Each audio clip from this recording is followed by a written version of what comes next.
Hola, mi nombre es Martín Rodríguez, soy especialista en ergonomía, soy especialista en seguridad. Actualmente soy el presidente de la Asociación de Ergonomía Argentina y trabajo como responsable de ergonomía en una industria automotriz en Argentina. La idea es hacer una presentación sobre ergonomía aplicada en la industria, así que bueno, vamos a comenzar. Eh, bueno, el contenido de la presentación, vamos a empezar haciendo una introducción a la problemática y después vamos a empezar revisando todos los ítems que intervienen en una evaluación en una industria manufacturera principalmente, en donde vamos a empezar viendo empuje y tracción de carros, el diseño de estos carros, el manejo manual de cargas, el estudio de los diferentes planos de trabajo que intervienen en la evaluación de un puesto de trabajo, el uso de asistidores para tratar de aliviar un poco la carga física de los trabajadores, el diseño de herramientas, o como lo llaman algunos en inglés, jigs, la utilización de mapas ergonómicos para poder mapear y para poder tener una idea visual de la carga física en una empresa con muchos puestos de trabajo, muy grande. Las rotaciones, lo importante de diseñar rotaciones entre los puestos de trabajo. Después también vamos a ver un poco el uso de sillas, de tapetes antifatigas y unas conclusiones finales. Bien, empecemos viendo qué es la ergonomía. Quizá ustedes lo habrán recontravisto, pero acá simplemente lo vamos a repasar. Entendemos por ergonomía como la palabra es una palabra griega, proviene de una palabra griega en donde ergo es trabajo y nomos es ley o norma. La IEA lo define como una disciplina científica que está relacionada con todo el estudio de la interacción entre el hombre y la tecnología. Esto hace que tengamos que estudiar tanto al hombre como a la tecnología en sí, estudiar el sistema hombre-máquina y ambiente. Hay que estudiar las aptitudes físicas y psicológicas de los trabajadores. Hay que estudiar en la parte tecnológica las herramientas, las máquinas, los equipos y cómo es toda la carga organizacional que pesa sobre los trabajadores. Y bueno, desde luego intervienen la carga física, pero no es la única, intervienen también la carga psicológica, la carga ambiental y, como ya he mencionado, la carga organizacional. Bien,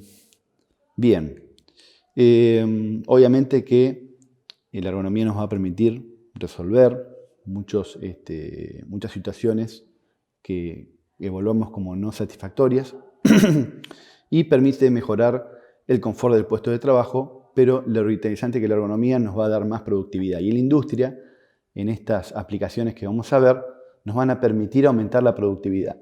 Como todo, es una inversión, no es un costo, y esta inversión se va a ver en productividad para la empresa. También vamos a ganar seguridad y vamos a ganar participación de los trabajadores, ¿no? Que va a ser clave en las aplicaciones. Un principio básico que tiene la ergonomía es adaptar el trabajo al hombre, diseñar herramientas y estaciones de trabajo adecuadas. Y acá vamos a ver un ejemplo, un caso real que me tocó vivir a mí en la planta, en donde había un problema de calidad, las piezas llegaban a la planta defectuosas. ¿Y qué es lo que hace uno cuando tiene una empresa muy grande donde empiezan a llegar piezas defectuosas y uno tiene un sistema de gestión de calidad? Empieza a hacer muestreos, los muestreos dan mal y uno tiene que empezar a revisar todas las piezas que vienen en un lote. Uno pone una mesa, una silla, una persona y empiezan a revisar las piezas de cualquier forma, con cualquier postura, con cualquier método o herramienta. Y ahí es donde el trabajador tiene que capacitarse y conocer en ergonomía para que él mismo pueda colocar ese canasto donde están las piezas de la mejor manera. Y acá vemos un ejemplo en donde el mismo trabajador mejoró su puesto de trabajo en esa situación crítica y de emergencia que hubo. Luego lo pasó como una sugerencia y bueno, se premió y se mejoró la altura del del plano de trabajo y eso mejoró globalmente la postura en forma significativa. Este tipo de cosas mínimas hacen una gran diferencia y para eso es clave la capacitación y la formación en ergonomía de todos los trabajadores para que participen y sean una pieza fundamental en un plan de ergonomía en una empresa industrial. En lo que es carga física en la industria, desde luego que ya hemos mencionado que tenemos un montón de cargas, no solo la carga física, pero cuando la industria tiene gestos repetitivos, la carga física se vuelve muy trascendental. Y hay tres factores que son importantísimos, que son la fuerza, la frecuencia o los movimientos repetitivos y las posturas. Evaluando esos tres aspectos, uno va a tener una idea de la carga física que hay en el puesto de trabajo. Es clave evaluar estos tres aspectos, y los repito una vez más: la fuerza, la frecuencia y las posturas. Cualquier método de evaluación que apliquemos, o más bien la mayoría de los métodos, evalúan estos tres factores. O sea que si buscamos una manera nosotros, sin aplicar un método, pero alguna forma de tener en cuenta siempre estos tres factores en un puesto industrial, vamos a lograr de alguna manera cuantificar la carga física que hay en un puesto de trabajo. Empecemos por, siempre cuando uno empieza un estudio, lo ideal es empezar por los puestos más complejos. Esto requiere identificar los puestos más complejos. A veces uno puede empezar por los puestos en donde ya hay antecedentes de patologías o antecedentes de lesiones o alguna dolencia. También por los puestos donde el gremio indica que conviene comenzar. Es muy importante tenerlo de aliado al gremio y trabajar con ellos para poder empezar por esos puestos. Y empezamos entonces definiendo en conjunto con todos los actores cuáles son los puestos más complejos. Entonces les pregunto, ¿qué es un puesto complejo? Fíjense esta imagen que vemos acá. Es un simple trabajador en una cancha que puede ser de fútbol o del deporte que ustedes quieran, que si observamos lo que él está haciendo, observamos el rostro, habla por sí solo de la complejidad de la tarea, ¿no? A veces simplemente observando el rostro del trabajador podemos tener una idea de cuán importante es la carga física. Tenemos también, quizás no puestos de trabajo, pero actividades que también son complejas. Por ejemplo, los músicos, que para algunos también es su trabajo, en donde tienen una gran cantidad de gestos repetitivos y que si ellos no toman recaudos, también pueden llegar a tener problemas importantes. El deporte, también en el deporte hay actividades que tienen complejidad y hay un montón de complejidad en el entrenamiento, en el seguimiento, en las habilidades, en las características mismas de un deportista, y los convierte en un atleta industrial. Todos los cuidados en un atleta deportivo, y todos estos cuidados que un atleta deportivo tiene que tener, también se pueden llevar a un atleta industrial, que sería un trabajador, y podemos hacer una analogía entre el atleta deportivo y el atleta industrial en cuanto a la preparación física que tienen que tener, en cuanto a las aptitudes físicas que tienen que tener, en cuanto a las condiciones y también en cuanto a los elementos, herramientas y dispositivos que utilizan para hacer su deporte o hacer su trabajo. Otro puesto complejo es la industria de la construcción. Seguimos viendo imágenes de la industria de la construcción con diferentes tipos de posturas, a veces esfuerzos que se van de los valores permitidos, falta de controles que hacen que los trabajadores tengan manipulaciones o levantamientos fuera de lo permitido. Y después, un puesto muy rutinario como puede ser simplemente cambiar el bidón de agua de una máquina, en donde el peso está muy cerca del límite máximo permitido y en diferentes planos de trabajo se supera estos valores permitidos y podemos llegar a tener algunos problemas si hacemos este levantamiento de la manera incorrecta, ¿no? Y después, en la industria automotriz se diseña un vehículo teniendo en cuenta la complejidad del manejo de este vehículo y el confort que tienen que tener todos los ocupantes dentro de ese vehículo. Cada vez los vehículos son más confortables, cada vez se piensa más en la ergonomía del conductor y de los ocupantes y en brindar el máximo confort posible a los ocupantes. Y un conductor de uno de estos vehículos, sin lugar a dudas, también tiene complejidades que también hay que evaluarlas y también hay que tenerlas presentes. Entonces, saliendo un poco ahora de las complejidades de un puesto, metámonos en cómo valoraríamos los puestos de trabajo en una industria. Bueno, cuando hay una gran cantidad de puestos, lo que conviene hacer es utilizar una metodología de evaluación. La metodología de evaluación puede ser con métodos reconocidos internacionalmente o con métodos propios que la empresa puede desarrollar. Para lograr desarrollar métodos propios hace falta mucha experiencia y hace falta trabajar en conjunto con universidades o con entes nacionales o internacionales que ayuden a la compañía a desarrollar esta metodología, y que no es fácil. Con lo cual, lo que conviene al principio es comenzar con métodos de evaluación ya reconocidos por entes internacionales, que si bien no es lo mejor es que la compañía tenga su propia metodología, es un punto de partida. Entonces, ¿qué es un método de evaluación de carga física? Bueno, es una técnica relacionada con la ergonomía que tiene como objetivo evaluar cuantitativamente o cualitativamente algún aspecto relacionado con la carga física en un puesto de trabajo. Tenemos métodos cualitativos o métodos cuantitativos. Las ventajas que tiene la aplicación de los métodos es que permiten obtener una idea específica de la carga física. La mayoría posee un motor de cálculo o una ecuación matemática que puede estimar cierto riesgo. Son muy elegidos y respetados por quienes tienen una formación dura y a quienes les gusta medir la situación del puesto antes y después de una mejora. Entonces uno puede medir concretamente la carga física y después compararla y después analizar cómo sería el efecto de una mejora en un puesto de trabajo y evaluar el antes y el después, por ejemplo, en una mejora o en un Kaizen, como se llama hoy actualmente el proceso de mejora continua en una compañía.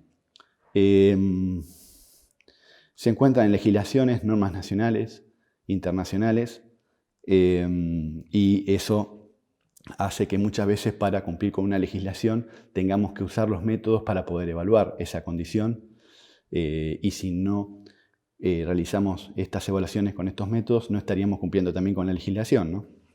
De algunos países latinoamericanos.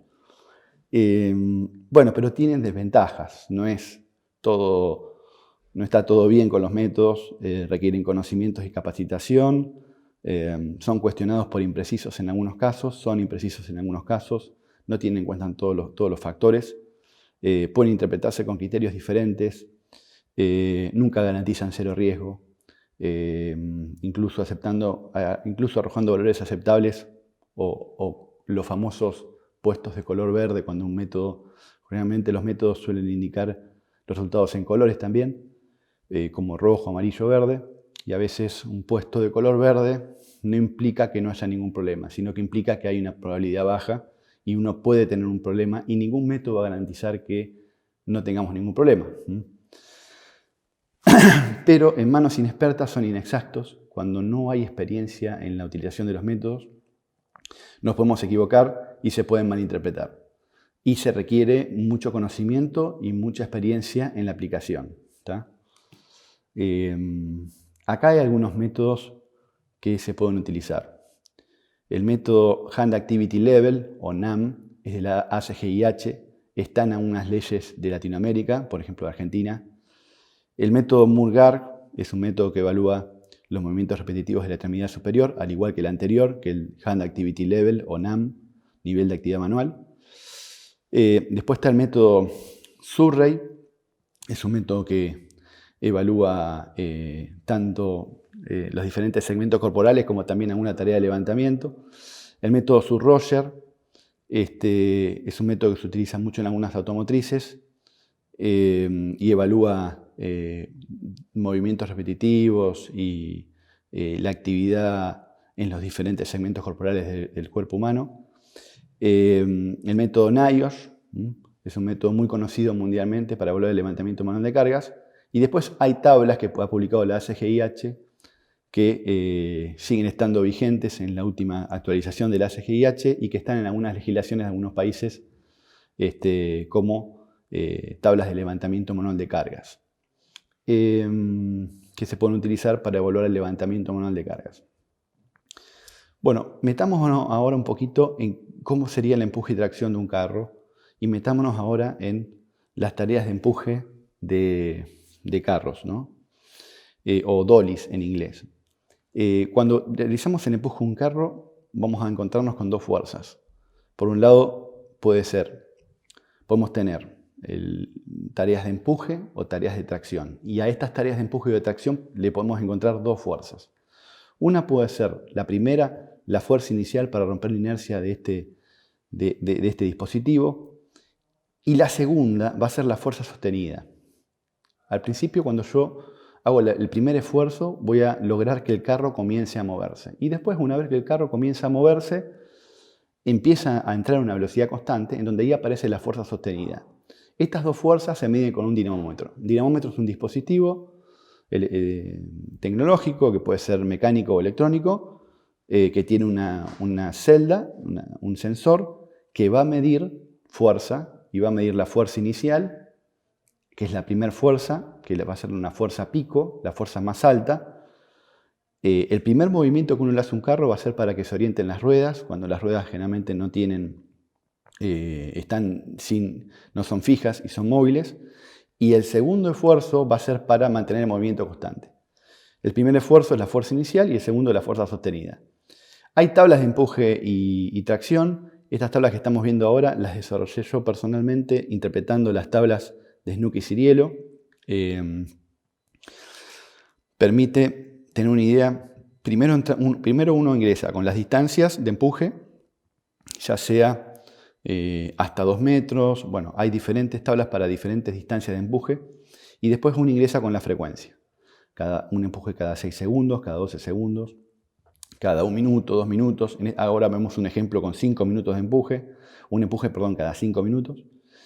Y luego interviene la zona en la cual se va a hacer el empuje, el plano en el cual la persona hace el esfuerzo, que es la altura del empuje. En este caso, en este ejemplo, es 1440 milímetros. Esta intersección entre ambos valores va a dar la fuerza inicial recomendada por estas tablas, que son las tablas de Snook y Ciriello, que son muy conocidas y muy utilizadas en la industria para evaluar este movimiento de medios rodantes o de carros. Y después tenemos también la fuerza sostenida, para lo cual hay que hacer exactamente lo mismo. Hay que entrar con la frecuencia y con la altura del empuje o de la tracción y vamos a obtener el valor de fuerza sostenida. Para este ejemplo, la fuerza inicial es 26 kilos y la fuerza sostenida es 18 kilos.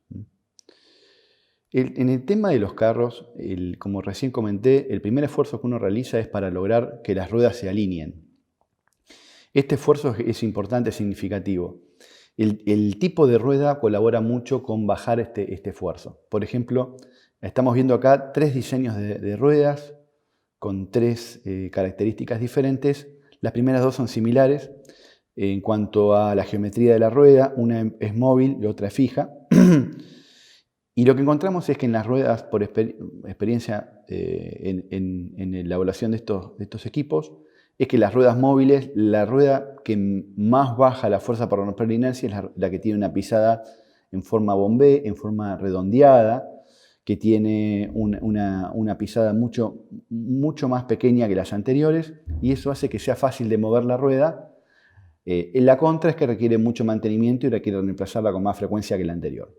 Pero uno logra bajar bastante la fuerza para romper inercia con este tipo de ruedas.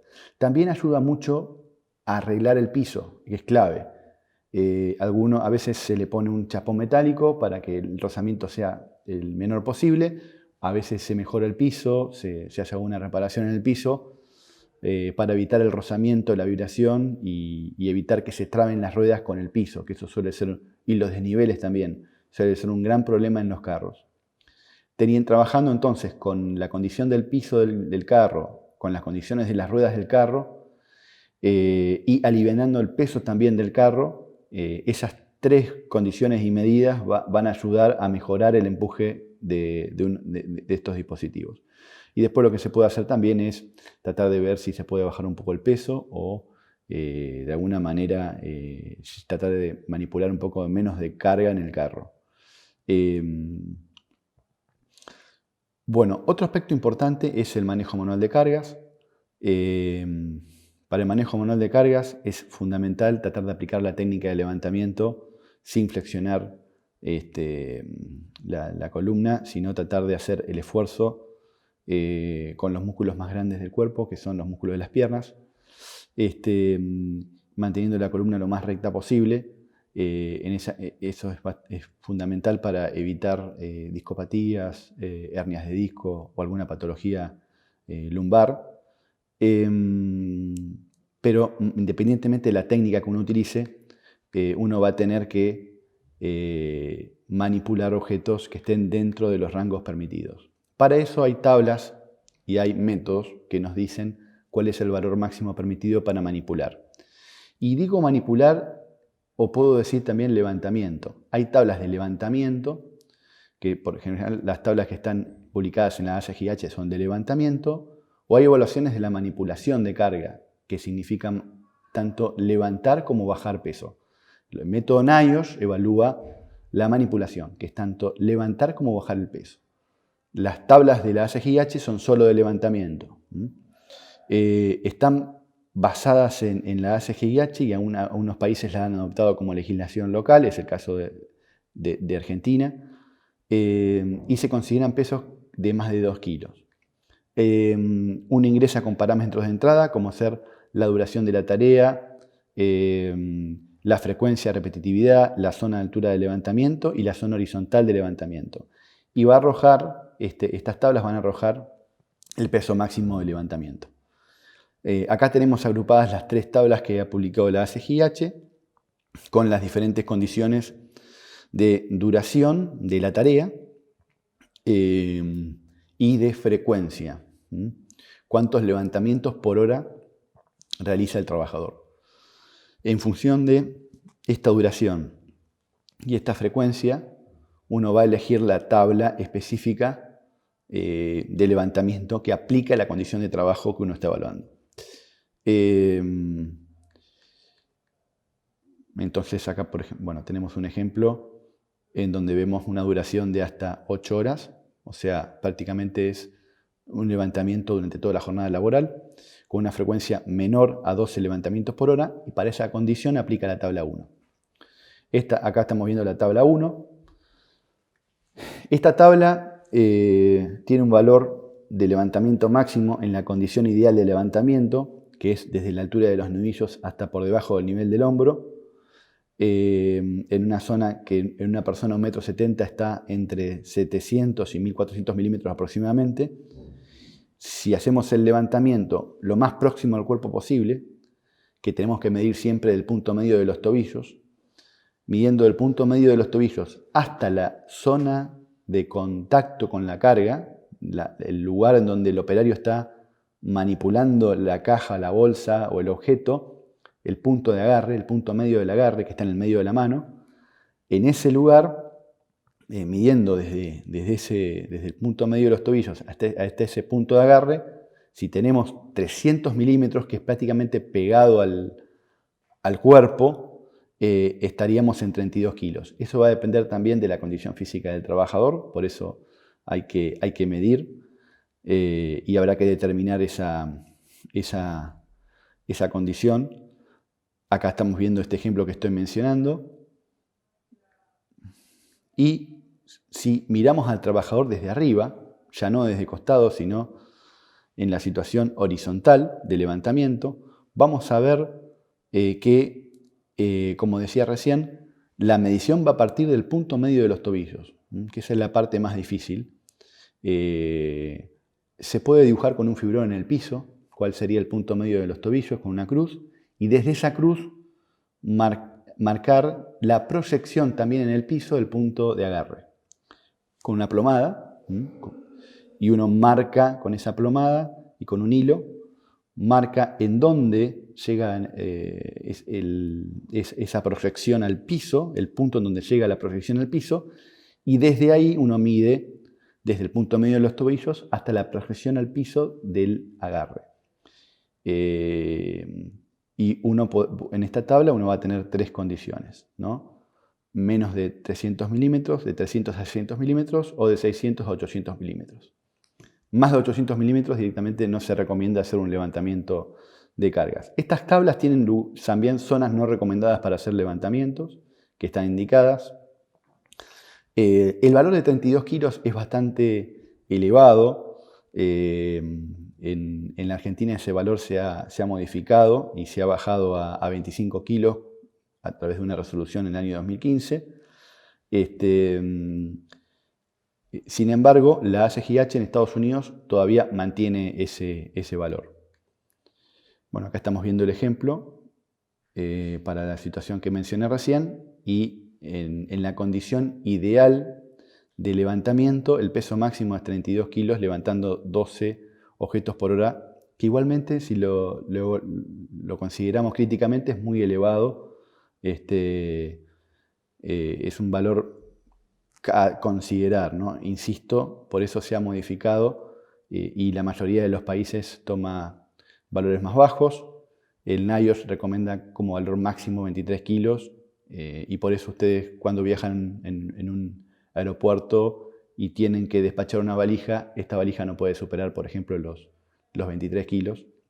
Y también observarán que cuando uno tiene una valija, es un objeto, a veces la catalogan como un objeto muy pesado, el máximo es 32 kilos y no podrá superar de ese valor jamás. Y está relacionado un poco con estos valores que están en estos métodos. Bueno, como les comentaba recién, hay valores no recomendados para hacer levantamientos que están indicados acá en la tabla.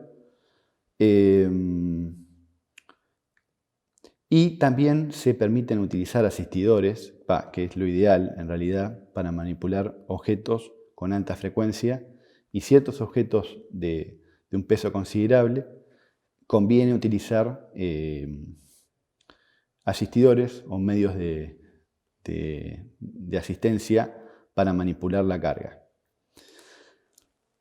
Bueno, asistidores, acá estamos viendo por ejemplo un asistidor que se tuvo que diseñar por una industria automotriz, en donde el operario lo único que hace es la fuerza de traslación. Toda la fuerza de levantamiento la hace el equipo. Acá también vemos un asistidor neumático, en donde la fuerza de levantamiento la hace el medio neumático. Hay un perfil en la parte superior en donde la traslación se hace de manera manual a través de un carro en ese perfil, y después el levantamiento y el descenso se hace con un medio neumático y con un comando de distancia. Para evaluar la fuerza de desplazamiento de los asistidores, se pueden utilizar a veces valores estándares internacionales o métodos internacionales. Acá estamos viendo un método que se llama método Surrey, que permite evaluar esfuerzos con una sola mano, tanto de empuje como de tracción, y acá están los valores para las diferentes curvas que indican en dónde se van a realizar estos movimientos, y para las diferentes curvas están los diferentes valores de fuerza permitidos. Es una forma de poder evaluar el empuje de tracción con una sola mano. Hay valores para hombres, valores para mujeres. Se recomienda siempre utilizar los valores para mujeres. Y a la hora de diseñar un plano de trabajo, tenemos diferentes alturas de trabajo. Tenemos la zona ideal de trabajo, que generalmente está entre los 930 y los 1200 milímetros, En algunos casos, para ser más exigente, puede ser de 880 a 1080. Esa es la zona más exigente. Y después una zona un poco más permisiva es de 930 a 1200 milímetros. Después las demás zonas no son las mejores.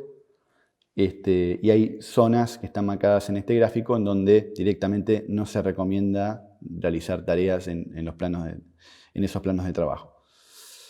En lo que es alcance, bueno, de 0 a 300 milímetros, midiendo desde el punto medio de los tobillos, es la zona ideal donde conviene diseñar un puesto de trabajo. Después tenemos una zona admisible que va de 300 a 600 y después de 600, 800 no se recomienda, dado que está muy alejado del centro de gravedad del cuerpo el objeto que uno tiene que alcanzar, y no se recomienda tener objetos en esas zonas de alcance. Siempre cuando uno diseña una estación, uno no se tiene que olvidar de darle un espacio a la persona para que pueda dejar los pies por debajo y pueda acercarse bien al objeto que uno quiere manipular. Entonces es importante siempre dejar un lugar debajo de la mesa para que la persona pueda colocar las extremidades inferiores y poder acercarse lo más posible al objeto que uno quiere trabajar, manipular o transformar. Eso a veces la mayoría de los ingenieros se olvida de ese aspecto al diseñar estaciones de trabajo y las personas terminan estando, o los operarios terminan estando muy alejados del plano de trabajo en donde realizan el esfuerzo. Así que es algo que se tiene que tener en cuenta en el diseño de la estación, ya concretamente en una fase bien previa de diseño. Bueno, acá vemos las situaciones de alcance máximo y mini, máximo y normal, en una tarea de ensamblado. Y tenemos también referencias antropométricas, tablas de antropometría, que nos dan idea de cuáles serían las variables a tener en cuenta para diseñar un puesto de trabajo, siempre y cuando que tengamos una población a la cual podemos asimilar a la tabla antropométrica de la cual tenemos que disponer, ¿no? Esta tabla particular es para personas de Estados Unidos. Es una tabla antropométrica que viene de Estados Unidos. Habrá que ver si la población que tenemos nosotros en nuestra industria es asimilable, es similar a esta población de donde viene la tabla antropométrica, que no siempre es así. Entonces hay veces que hay que hacer estudios de antropometría específicos en la zona industrial en la cual estamos trabajando, lo cual lo hace más complejo. Y también en los países la antropometría va a variar en función de las regiones dentro de un mismo país, y eso lo hace también muy complejo. Hay países que no tienen tablas antropométricas, lo cual requieren de ergónomos que hagan estudios de antropometría en las regiones, o al menos en la industria, en la fábrica, y que puedan determinar aproximadamente cuáles son las variables antropométricas más importantes a tener en cuenta en el diseño de puestos de trabajo, y cómo deberían considerarse esas variables. O sea, a veces hay que hacer estudios de antropometría específicos porque las tablas antropométricas que usamos no corresponden con nuestra población. Bueno, evaluando planos de trabajo, uno puede utilizar, como estamos viendo en este momento, un mapa ergonómico, este es un mapa visual con semáforos, con colores, en donde uno coloca la cantidad de estudios que desarrolló en los semáforos y los colores que referencian a estos estudios que se han desarrollado. En este caso, en un puesto, había una condición que no estaba bien y se trabajaba con la postura que vemos aquí, y después se mejoró colocando una fosa y se mejoró notablemente la condición de trabajo.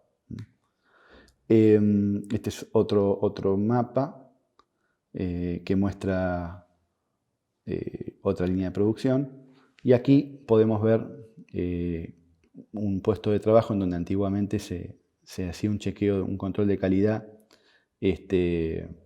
golpeando un elemento, y se cambió a la técnica para hacer el control de calidad y pasó a moverse con las manos. Ese cambio, que la verdad que no implica mucho en cuanto a tecnología, es un cambio que mejora muchísimo la ergonomía porque ya no requiere golpear y golpear está prohibido.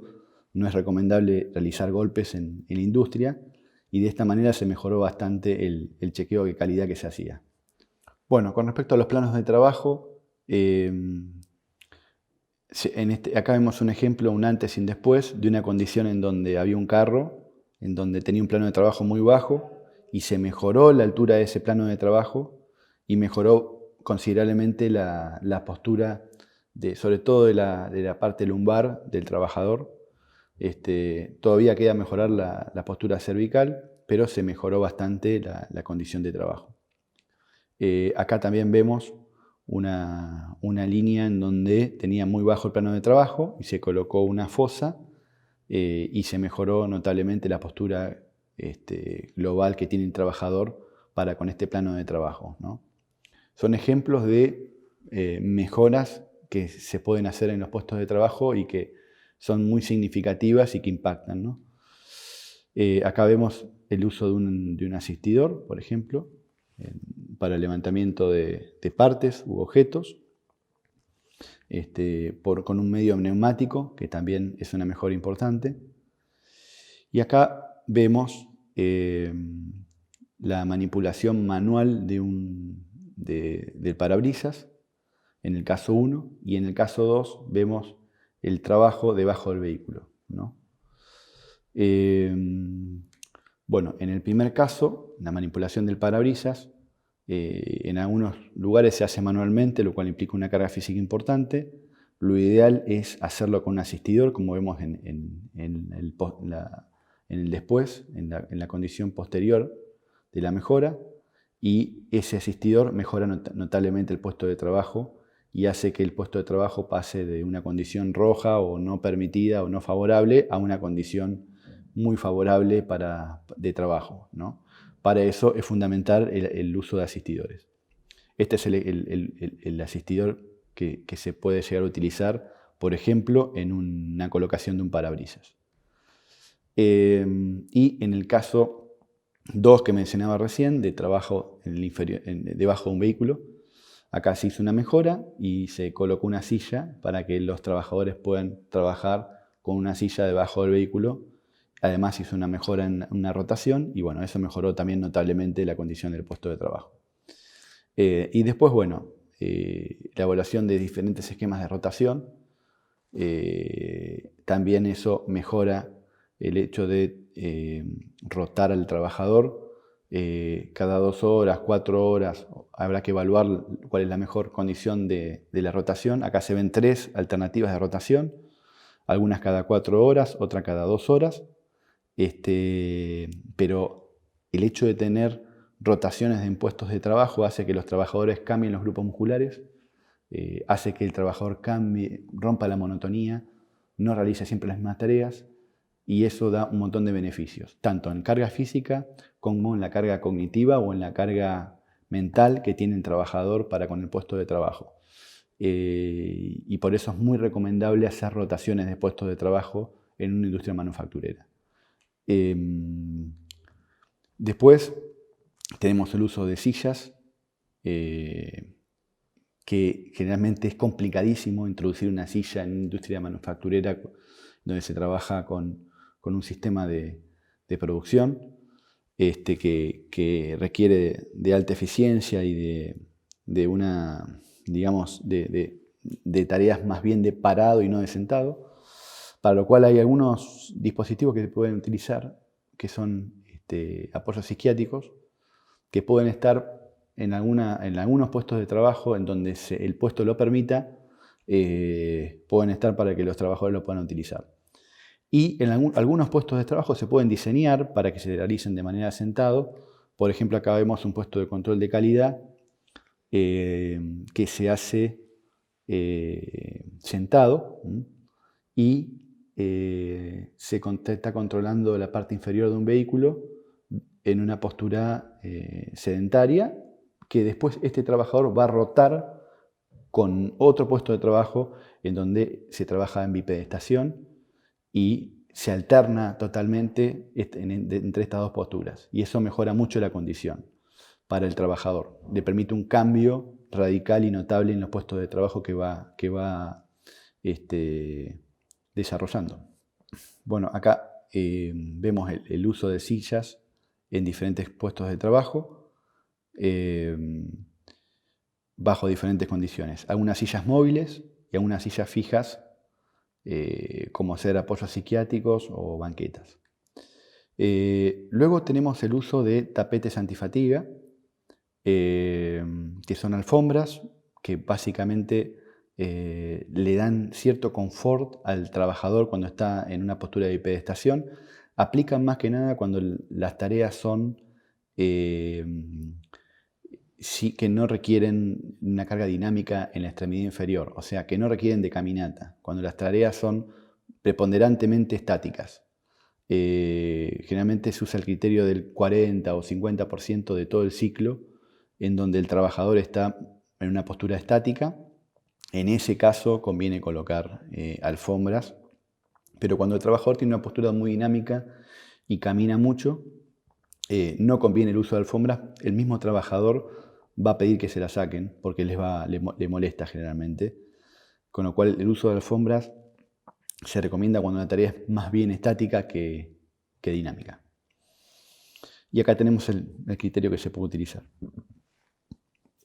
En lo que respecta al uso de herramientas, se pueden operar con dedo índice, con dedo mayor, dependerá del peso. Acá vemos un ejemplo de más de 1,3 kilos que se operan con dedo índice, pero también hay herramientas que se pueden operar con el dedo mayor cuando son más livianas, y se operan directamente con el dedo mayor. Después tenemos algunos valores que se recomiendan como estándares de esfuerzos, ¿no? Por ejemplo, apretar con un dedo se recomienda que el máximo no supere los 3 kilos, pinza con 2 dedos está el máximo en 3 kilos, empujar con 2 dedos el máximo es 4 kilos, empujar con una mano va a depender de la altura del empuje. En las zonas más favorables es 7 kilos, en las zonas más desfavorables es 6 kilos. Agarrar, empujar o tirar con una mano son valores muy similares a los anteriores.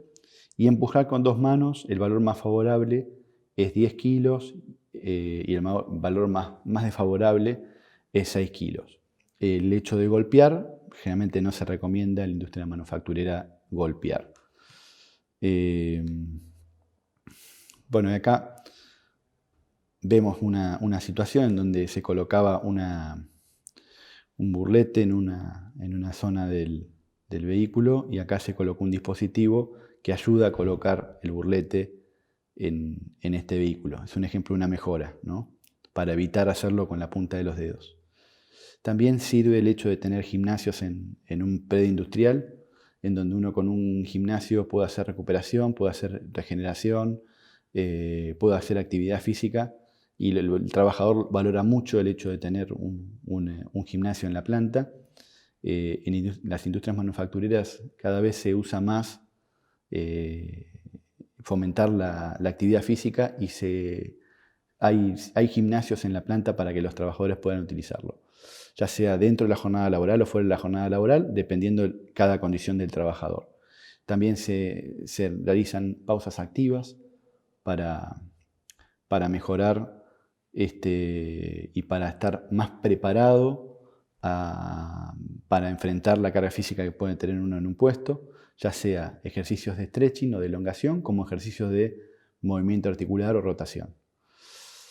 Bueno, la gimnasia laboral se aplica en el tiempo y espacio de trabajo y por el trabajador, con beneficios que implican más sangre en los músculos, más líquido sinovial, menor viscosidad muscular, más oxígeno, sistema nervioso a más velocidad y terminamos teniendo hormonas y endorfina, ¿no? Y también beneficios psicológicos. Estos ejercicios prelaborales, como se llaman en algunas empresas, o laborales, ejercicios laborales o prelaborales, si se hacen antes o durante, se pueden desarrollar tanto en la planta industrial como también se pueden desarrollar en las oficinas administrativas de una empresa. Esto sirve muchísimo, motiva al personal, bueno, como comentaba recién, crean un clima de trabajo mejor. Y después el uso de la realización de campañas de ergonomía visuales que se complementan con capacitaciones, bueno, van a servir también para informar a todos los trabajadores sobre las mejores maneras de hacer una tarea u otra, y también van a motivar y van a demostrar también la preocupación de la empresa para con las condiciones de los puestos de trabajo, ¿no? Entonces, resumiendo un poco y dando un cierre a este tema, tenemos por un lado mejoras técnicas, incorporación de nuevas tecnologías, cambio de procesos, materiales y herramientas. Por otro lado tenemos mejoras administrativas, aplicación de sistemas de rotación, reducción de exposiciones. Y por otro lado tenemos entrenamiento, capacitación y participación.